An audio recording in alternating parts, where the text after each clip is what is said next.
What's going on, guys? This is Rob, and the X-Men have gone and done it again. They have broken time. Kind of, but not really. So, what this does is this opens up in New York City. Initially, it was just some mutant being chased down by what actually turns out to be Implet. Now, Implet, I always confuse with Chamber. I always get the two of them switched. Implet is a guy named Marius St. Croix. He's the brother of Monet St. Croix. Jonathan Starsmore is actually Chamber, right? But the idea behind Implet is that he effectively has to feed on mutant energy in order to keep himself alive. But the more energy he feeds on, the more powerful he becomes. Now, it turns out that Bishop is watching all of this, and Bishop has kind of gone back to his role as an enforcer of the XSE. And we'll talk about what that means here in a little bit, because this story is going to send us through time. And I'll explain why once we get to that moment of explanation, because it's really, really cool. And so, of course, Bishop goes after Implet and momentarily incapacitates him. Now, Implet tries to attack Bishop, but then Implet is suddenly frozen in time. And you end up figuring out the reason why that happened is because of Tempest, also known as Eva Bell. Now, Tempest does not have a lot of huge moments in Marvel Comics, but the moment that she's probably best known for is the moment that everybody hates, which was when Brian Michael Bendis wrote the story about Matthew Malloy, the mutant who was so powerful that he was effectively unstoppable. We never got to see like the full totality of what he could do, but what Bendis was effectively hinting at was that if he were to ever gain full control over his powers, he would be the most powerful mutant to ever exist, or would ever exist, in the entirety of Marvel Comics, beyond Franklin Richards or any of those guys, because he could do stuff like resurrect himself from the dead and so on and so forth. Tempest basically went back in time and prevented him from being born. And that's how they ended up defeating him. So a lot of people just don't really like her character because of that, assuming those individuals even know who she is. But Eva Bell's actually really cool. Like, she's a really, really interesting character. Now, one of the things this does is it kind of builds on the end of the Krakoa age. And what Bishop does is he actually goes so far as to make the statement, "Last I saw, you were in the White Hot Room." Now, the White Hot Room in old school Marvel, back in the day, when you're talking about Chris Claremont and the Phoenix Saga, Dark Phoenix Sagas, different things like that. And even if you go into like Grant Morrison's X-Men run, right? Here Comes Tomorrow, that the White Hot Room was essentially the place where the full totality of the Phoenix Force resided. And that's where the White Phoenix of the Crown, i.e. Jean Grey, was at her most powerful. In that place, she could manipulate, control, create, destroy entire universes. And that's why if you go and you read Al Ewing's run of Defenders, like Defenders Beyond, for example, that he places the Phoenix in its totality above the Beyonders. Now, there's also some readjusting that goes on there, some of which I don't necessarily agree with, and it's your mileage may vary on whether or not you enjoy the way that he changed things. But the fact is that the White Hot Room in more recent years, specifically at the end, or at least towards the end of the Krakoa age, going into like the fall of X and all that kind of stuff, it was kind of turned into a waste station, right? Literally a storage closet. And it's just kind of where all these mutants resided when they were quote unquote killed or believed to have been killed. And it's also where Krakoa, the island itself, went after the events of the fall of X, when it all concluded. So it's all just kind of sitting out there. And one of the things that I had mentioned at the end of Fall of X is that that stuff may or may not return. And this is one of those instances where a small little tidbit of it does. And the reason why is because within the White Hot Room, especially when you're someone like Tempest, who has the ability to manipulate time, you're almost kind of like Dr. Manhattan, right? You could see all moments of time happening at once. And one of the things she's realized is that time is effectively breaking. It's literally falling apart at the seams because someone's running through the time stream and screwing things up, specifically for the mutants themselves. Now, one of the things she does when she takes Bishop into the time stream is she kind of shows him all these little moments in time. Now, some of these we're already familiar with. For example, Doctor Doom, who looks like Doctor Strange. That's been happening since that terrible Blade story that came out when the vampires tried to conquer everything. I can't even remember what the name of it was, and it just happened. That's how bad that story was. There's also Spider-Man, right, from like the 8 Deaths of Spider-Man, different things like that. And we'll talk more about that here in a minute. But then there's also like the Incredible Hulk from like World Breaker Hulk, World War Hulk, that whole storyline and everything. So it's kind of these little moments, right? But what they end up doing is she kind of tells him, "You are one of a team that I need to travel through time and deal with this threat that I will tell you about here in a second." So they end up jumping to Salvation Bay in the year 3077, which of course brings them to Cable. Now, one of the cool things is that you end up finding out that Cable has a girlfriend named Avery. This is not a whole storyline that's been revealed yet. In fact, that's actually going to come out with Cable Love and Chrome, which I think launches in January. So we'll figure out more about that, as time goes on. Cable's always knocking boots with somebody, right? I mean, it's just kind of his thing. He gets around. But the fact is, right, that Avery just kind of spills the beans to them after taking Cable and Bishop away because nobody else needs to hear this information. And what we're getting here is the return of the Children of the Vault. And I'll be honest, man, while the way the Children of the Vault was handled in Fall of X put a really bad taste in my mouth, considering how well they had been handled up to that point in time, I am excited to see where things go because it's just one really, really bad story and an otherwise great series of stories that involve their characters. So for those of you guys who aren't familiar with the Children of the Vault, they're one of the coolest things in Marvel. And in essence, what had happened is that these individuals were placed inside of a vault at the behest or kind of control of what was effectively a sentient AI. And what would happen is they would be subjected to a series of experiments. They would basically become hyper-evolved. But time passed differently in the vault. I don't remember the exact ratio, but just to kind of get the point across, we could say that like for every 1,000 years in the vault, 1 year passed in the real world. Maybe it was like 100 years. I can't remember off the top of my head. But what that meant was that these individuals could experience a massive amount of evolution in a very small period of time. And so if we were talking about a story that took place over the course of a week, for example, the X-Men would fight the Children of the Vault on Monday, and then they would defeat them. The children would go back into the vault. They would fight the children on Tuesday, but they would be far more advanced than they were on Monday, 1,000 years more advanced than they were on Monday. Not only that, they're very similar to like Doomsday from DC Comics, where whenever the Children of the Vault were defeated, that the AI would basically recreate them, but they would be immune to the weakness that destroyed them before. So it's really awesome in terms of the kind of stuff that you can get. Well, that's where all this is coming from. That after Cable and Bishop had defeated the Children of the Vault at the end of Fall of X,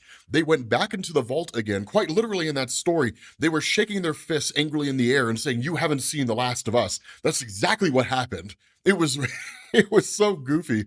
But what they've done here is they've gone back to the drawing board. And what they realize is that the nature of the children themselves as they existed, they could be defeated by time travelers like Cable and Bishop. So what they needed was to hyper-evolve a child in the vault that could basically manipulate time the way that Cable and Bishop could, but then also destroy people with enough power. And that's when they created Vacuna, right? Their antidote to the virus of mutantkind. The way that it's explained, right? They started work on him 15 minutes after Cable and Bishop defeated the Children of the Vault, and that Vacuna is a chronal tunneler. He can make his way through the time stream at will. His hypersenses draw him towards pivotal times in the history of mutantkind, turning points for the species of mutants, and that he consumes the moments themselves, removing them from the time stream entirely. Now, the idea of him consuming the moments themselves, we'll get a better idea of what that means because he's not actually consuming and tearing chunks out of, space-time in the entirety of the Marvel Universe. It's more about what's going on at that moment in time. But what she says is the children have exceeded their reach. Time is trying to repair itself, but Vacuna's actions have screwed with everything.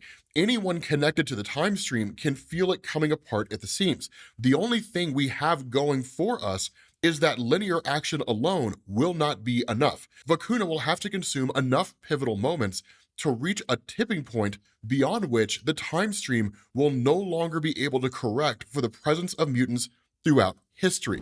Now, time itself in Marvel Comics is actually this really interesting thing because for years and years and years in Marvel, time travel was just a thing that was done willy-nilly, and that was it.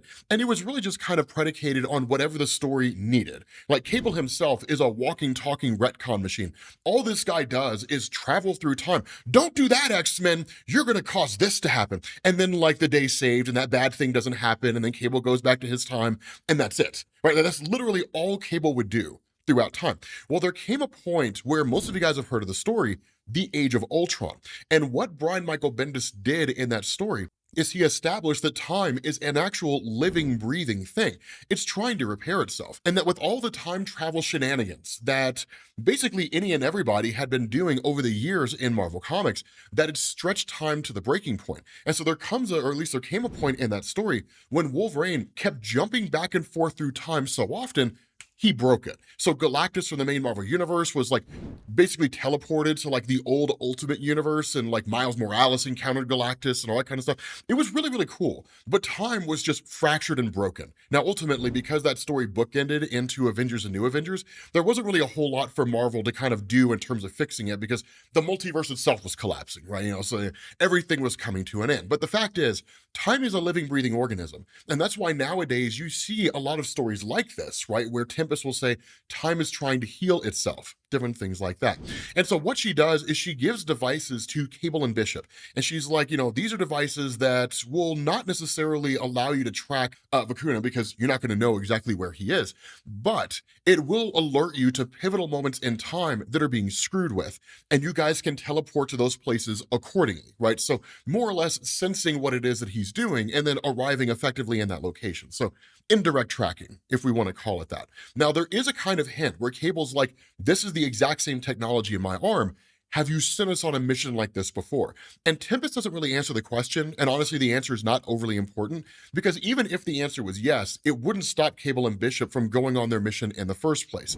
And so they end up teleporting out. They travel to Westchester, New York, basically at the time when Jean Grey had become the Dark Phoenix, and immediately things are different. The reason why is because when Jean Grey was the Dark Phoenix, yes, she fought the X-Men a couple times, but not like this, because as soon as they arrive, Cable realizes Wolverine is there. Now, Bishop realizes that as well. And understand, for all the capabilities that these guys have, Wolverine in his normal, regular state is dangerous.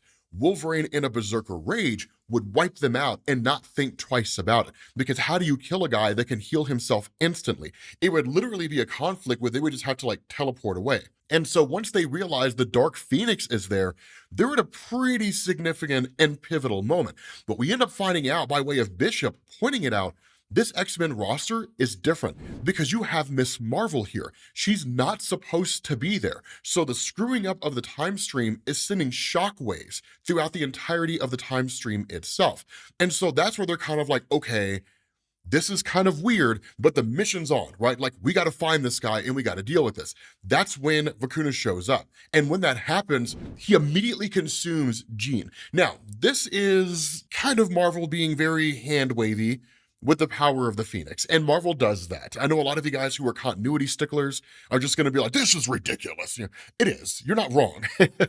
But this is one of those moments. For those of you guys who are new to Marvel, whenever Marvel creates stories like this, right, which are basically teaser stories for like everything that's going to happen over the course of next year and probably the year after in Marvel Comics, and you'll see what I mean here in a second, they can be very hand-wavy about things. Truth to tell, the Dark Phoenix is an immensely powerful force. The Phoenix itself is immensely powerful, like nigh unstoppable, to the point that even when Rachel Summers, the daughter of Cyclops and Jean Grey from Days of Future Past, when she got the Phoenix, she almost fought Galactus to a standstill. Of course, Galactus started consuming her energy, and that's when she had to retreat.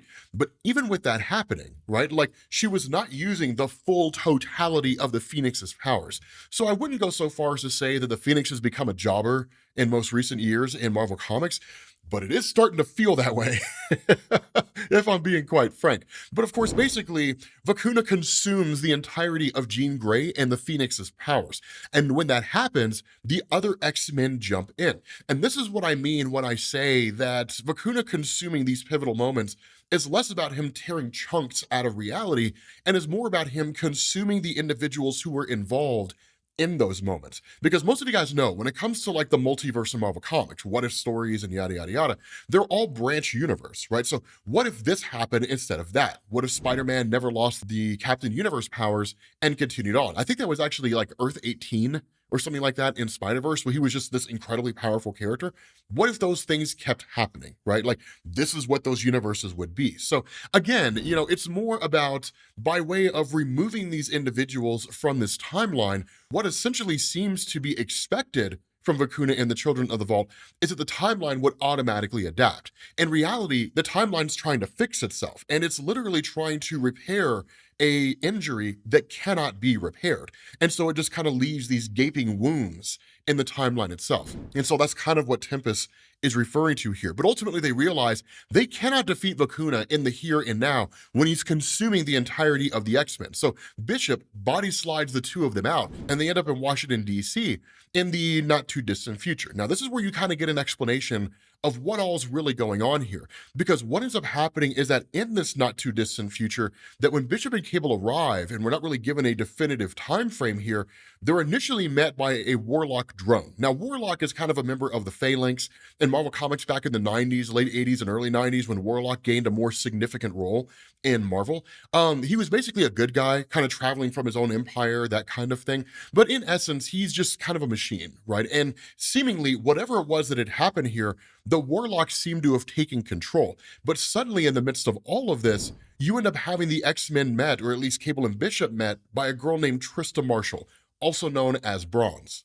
Now, Cable and Bishop do not know who Trista Marshall is, and even we as the reader don't necessarily know much about her because she just recently appeared in Exceptional X-Men. The only thing we really know about her is that she has the ability to turn her skin into a exceedingly durable metal that's almost as strong as adamantium, so she's very similar to like Colossus in that way. Colossus uses osmium metal for his skin, whereas again, Bronze uses a kind of metal alloy of her own that's incredibly capable. But the bigger point is that in Exceptional X-Men, she's a friend to Kitty Pryde. And that's why she says here, Kitty Pryde told us about how you guys used to fight Apocalypse over and over again. Well, his heir ultimately finished the job and seemingly took over everything.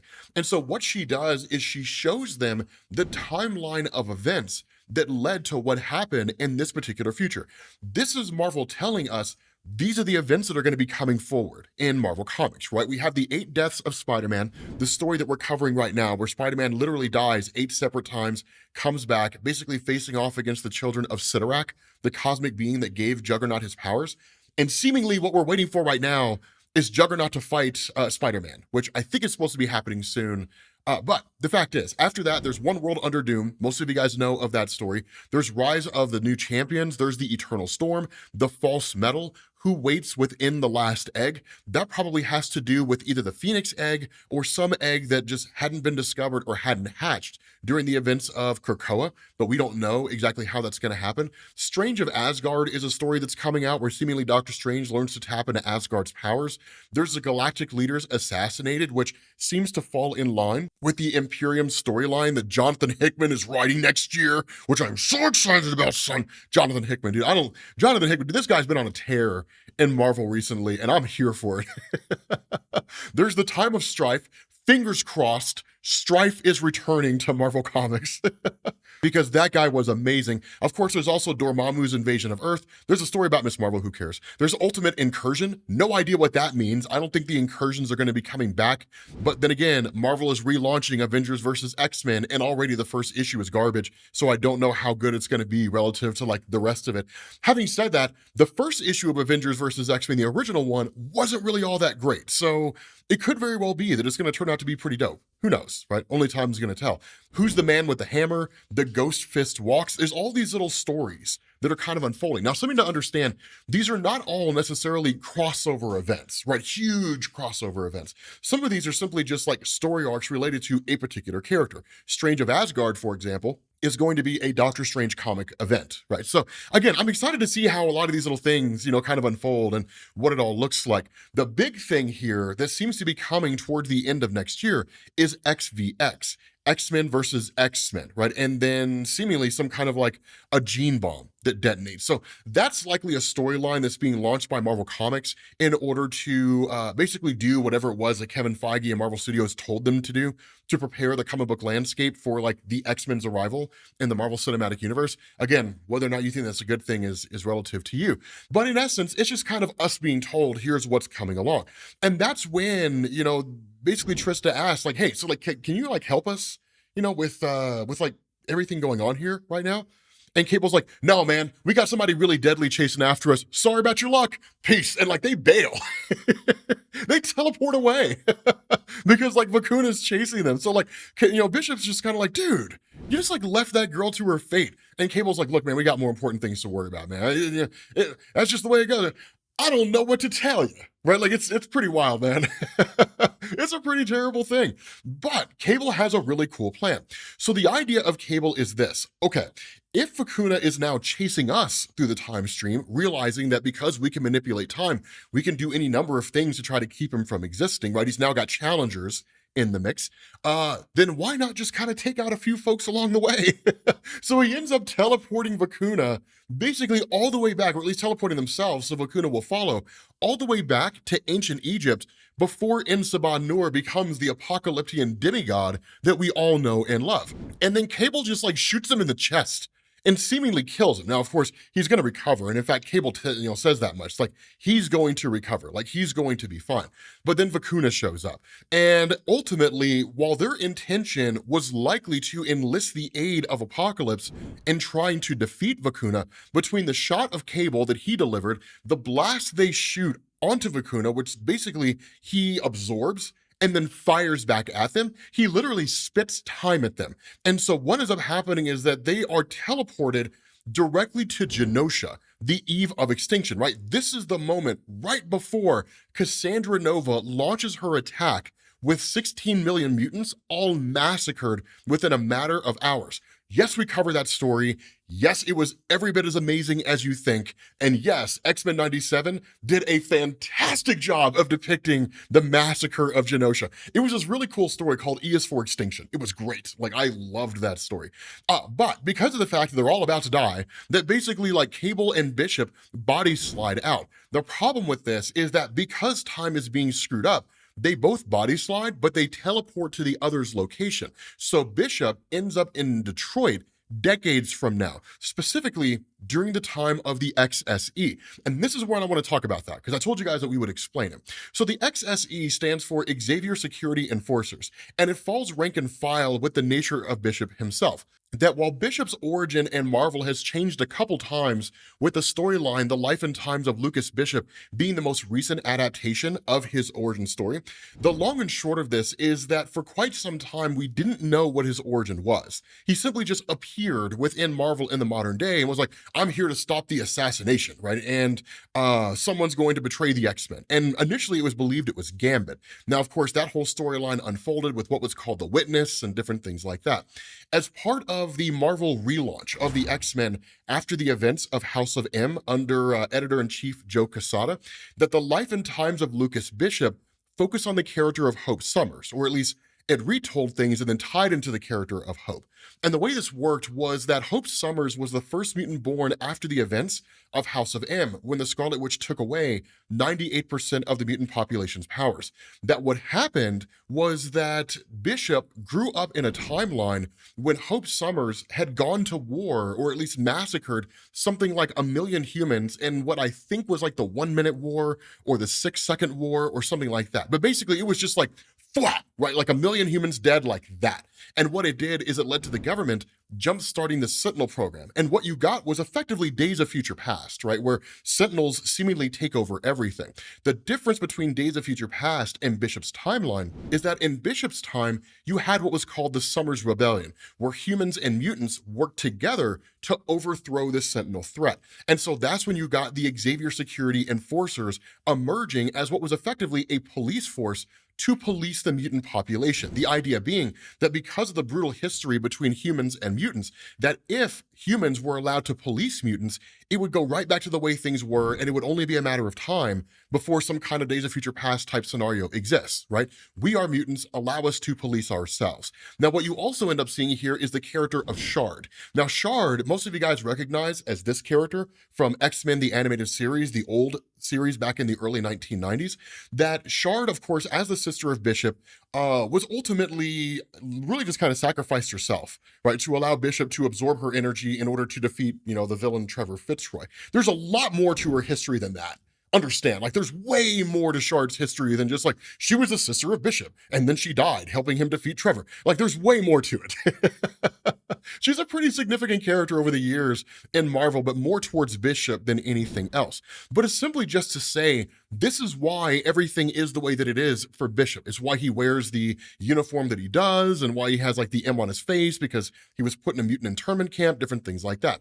For the character of Cable, Bishop shows up in his timeline, the ruins of New Canaan, sometime in the year 3800. That Cable was raised in an era of nothing but war. Most of you guys know the origin story of Cable, if for no other reason than X-Men 97, where he was whisked away into the future.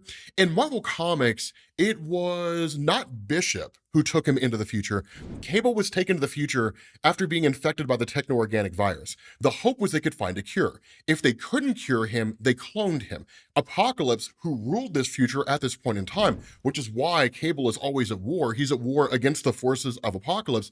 Apocalypse had stolen the clone, believing it was Cable, and then he raised the clone as his own. The clone became the character Strife, and that's why Strife and Cable look identical, and they are mortal enemies. Because eventually, Apocalypse is defeated, right? Like I think, is actually killed at that point in time. And Strife cedes control of all of his lands and all of his armies, and then Strife and Cable start going to war against each other. And so that's why in the early to mid 1990s, when you had stories like Executioner's Song, different things like that, it was more about a cat and mouse game. Strife chasing Cable, Cable chasing Strife, each of the two of them trying to kill the other, because it all was rooted in the giant war they were fighting against each other in this far-flung future. But ultimately, Bishop kind of sits down and is like, okay, so here's the question. If Cable and I effectively switch places in terms of our body slide technology, arriving in two different locations, the other's locations, then of course we would want to meet back up again. So where's the place that we would want to meet up? Initially, he chooses the places or thinks of the places where he and Cable fought in order for Hope Summers to survive. And what I mean by that is when Hope was introduced in Marvel Comics during Messiah Complex in the mid-2000s, that Bishop was trying to kill her to prevent his future from coming to fruition, right? The 6-minute war where the million humans were killed and all that kind of stuff. So he was constantly chasing Cable, trying to kill Hope. And in fact, Bishop killed Xavier at one point. He shot him in the dome piece, right? I put one in his dome. It was nuts, right? It was crazy, when he killed Xavier. And so initially he's like, okay, maybe one of these spots, but there's so many of them. So what they end up choosing is Chile during the fall of X, when they first went against the Children of the Vault, because it's one singular location that they could both agree on, and there's actually a bigger reason why it happens. Because with Vacuna chasing them, it ultimately settles on this spot. Vacuna arrives here, and then they enter into the Children of the Vault with the aid of Tempest, who's arrived on the scene. Now, the idea behind Tempest being here was not necessarily to just send them on this mission. Her intention was to send them on the mission, and then when they managed to find and isolate Vacuna, that they would basically send an alert out to her. She would show up here, and she would lock him in a temporal ball forever. But the only way to keep that there was for her to be locked in it with him. As long as she was there with him, they would be stuck there. It was basically a kind of sacrifice, but Cable and Bishop thought it was a silly way to sacrifice themselves. And so ultimately they're just kind of like, don't do that, right? That is absolute nonsense. We'll find another way. And in fact, they do here. They end up finding another way to make this work. That what they do, once they access the Children of the Vault, once Vacuna starts to fire up his powers and is getting ready to blast everything, they teleport him inside the vault itself. And because Vacuna is being grown in the vault at this point in time, because remember, he was created 15 minutes after the end of their defeat during the fall of X, when Vacuna basically detonates and explodes, that it kills his younger version, right? And because of paradoxes, he ultimately just ceases to exist, right? Destroying your younger self would keep your current self from existing in the first place. It's weird, time travel shenanigans. It flies in the face of everything that Marvel talks about with branch universe theory, but that's why I say that with Marvel, it's very kind of weird and hit and miss, and they're very hand-wavy in terms of how they use time. But the benefit of all of this is that all those small moments that Vacuna had consumed from the timeline are all restored to the timeline. So in effect, this guy was wreaking havoc across the time stream, altering time irrevocably, and then after his defeat, time goes back to normal the way it was supposed to. So in essence, it's like nothing ever happened at all. And that's why stories like this from Marvel exist. It's a way for them to kind of tease what's coming down the pipe without really risking any permanent changes to the time stream in Marvel. And apparently we're also getting a Cable and Bishop like buddy cop team up book. I'm down for it, man. I would love to see that comic. That comic would be absolutely fantastic. But with that being said, guys, we're going to bring this to an end. Let me know what you think down in the comments section. Thank you all for watching, and I will catch you all later. Peace.